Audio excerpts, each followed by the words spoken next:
So let's talk your latest project, a place called Loveland. The title's dope, I get it. But what does it mean for all the fans that don't really understand your artistic vibe? For all the fans that don't understand the artistic vibe, it's a it's a place I think every artist should take their fans. You should take them to your place, to your zone. For me, it's a conversation piece. It's a relationship builder. You know what I mean? It's a soundtrack to many love lives. And dialogue and new friendships and communication, just overall. I can feel it. I can feel that. So in terms of this project in particular, what's been like your greatest fear? Man, with this project in particular, my greatest fear, I mean, probably like what every artist is like. You ponder, you like, man, wonder how many records this album's gonna sell. You know what I mean? Because no matter how dope you think your music is, or the accolades you deserve, it's a numbers game. You know what I mean? So it's it's a new day, it's a new system, and you gotta constantly find new ways to touch your audience and let your existing audience know that you're still around, and and where they can find you. Exactly. So it's really just about getting the word out. I kind of got a gauge on how many people have bought my albums in the past, and kind of what to expect, and not really have expectations too high, so that if I'm surprised, what I mean, if I happen to raise the bar along the way, then that's cool. But I mean, being my own boss, man, and being independent, I'm on pins and needles, like, really, because it's the first time doing this, so it's like, ooh, like, I want to see what happens. You know what I mean? Exactly. I know the formula worked for Tyrese. You know what I mean? But on the flip side, with all due respect to Tyrese, he's a multi-platinum selling artist. Like, I never put out any albums that have went platinum or even gold. You know what I mean? They're definitely platinum and gold worthy. But I feel like I just came out during a time, I'm like what you call one of the last of Mohicans. I came out during a time where the climate of the industry changed, like between the internet and bootlegging and just all these components and technology. Like, I came out during the time. I remember one day being at Jive Records and sitting down with Peter Thea.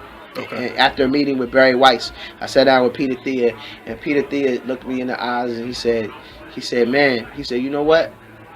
If you had came out 5 years ago with the type of music that you put out, he said, you'd probably be a $1 million platinum selling artist. Like, he said, I really feel like you would probably sold 3-5 million records. But right now, we not in that time no more, and we trying to figure out what to do with you and what to do with your music. You know what I mean? And as a result, I wound up leaving Jive Records, formerly known as Jive Records, which is RCA now, and I actually left on good terms, and it wasn't hard to get out the deal and whatever, and they gave me that blessing, and I think because of the fact that they respected me and I was always in the black, and and the integrity of the music and the type of artist that I was, they said, yo, you know what? I feel like you just might be able to do better somewhere else, or even on your own. Like, I don't want to hold you up, exactly. and I can respect that, Exactly. So I'm excited about September 3rd and the months and the weeks and the years that follow. With the noise that this album can make. Okay, we all just sat and listened to this album, and personally, I love it. I dig it. We know that your audience is mostly women. Ain't nothing wrong with that. But what's been the most interesting fan encounter that you've had based on this? The most interesting fan encounter as far as the new music, or just in general? In general. In general? Oh man, it's crazy. Like New York City holds the crown and the title for most panties on the stage at a concert. I mean, I say that. You know what I mean? So shout out to New York. Okay. I think that I've seen some interesting things in the city of Dallas. You know what I mean? But it's interesting, man. Some stuff I can speak on, some I can't. Really, I hear you. Off the record, but it's fun times, man. I have a very loyal and dedicated fan base that's only growing daily. You know what I'm saying? Yeah. So I'm appreciative for that. Okay. In one word, how would you describe this album? In one word, how would I describe this album? Timeless. Timeless. That's a good one. Okay, now a lot of people don't know this, but you are actually cousins with Chrisette Michelle, right? Yeah, we figured that out. Like, it's like third generation or fourth generation cousins. You know what I mean? Okay, has she ever been involved with your projects or vice versa? Actually, I have a Christmas album I'm sitting on. That Chrisette, she was in town a few years back, and she laid some vocals on it. You know what I mean? And I'm trying to wait to figure out what I'm gonna do with the holiday record. You know what I mean? It's very, you know, it could come out now or it could have came out then. It's like kind of like one of those projects. So yeah, so we definitely, and you know, she's been on numerous tours with me. I actually spoke to Mama Chrissy, her mom, a couple of hours ago. You know what I mean? So we got some things in the works that we've been talking about and building on. You know, I'll call her mom for advice and stuff like that. Because, you know, she's very hands-on, has a lot of, you know, has a lot of bright ideas and stuff like that. And being now independent, you know, I reach out to all my friends, all my peers, and say like, yo, you know, some promoters is trying to book for shows like the Underground Railroad. You know what I mean? You got to keep the vibe going. Okay. I'm gonna spitfire real quick. Okay. All right. So, who's your favorite person from the DMV? Living, dead, real, or make believe, fiction, or whatever? My favorite person from the DMV? That's a hard one, man. What you got? It might be somebody that people don't know. It could be, hey, whatever. They'll look it up though. I mean, I'd probably be right about now. I probably would say, I'll say my partner, Dre the Mayor. You know what I mean? You know, he's my partner. That's my bro. We started our own company recently, 368 Music Group, and everyone out here that knows the city and knows the artists and stuff that we're doing and putting on knows what that means to us and knows what our brand means to us. You know what I mean? He I want to say single-handedly, but definitely he was one of the main players involved in popping off Stadium Nightclub. And, you know, you know, every hip-hop artist want to talk about Stadium Nightclub, where he's, you know, responsible for the hottest night in the city. And he's just an all-around, you know, great business person, man. I look up to him as a business partner. You know what I mean? Another one, man. Have you ever fell in love with a groupie? Have I ever fell in love with a groupie? Yeah, big mistake. Never again? Never again? Strike from the record. Fell in love with a groupie? I had to ask, man. Okay, I got. That's all right. Spitfire, man. All right, everybody get. Don't let none of these artists fool you. Everybody get caught slipping. Oh, yeah. I know female artists that have booed up and husband up groupies and be like, oh my God, he's trying to take me for half of my stuff now.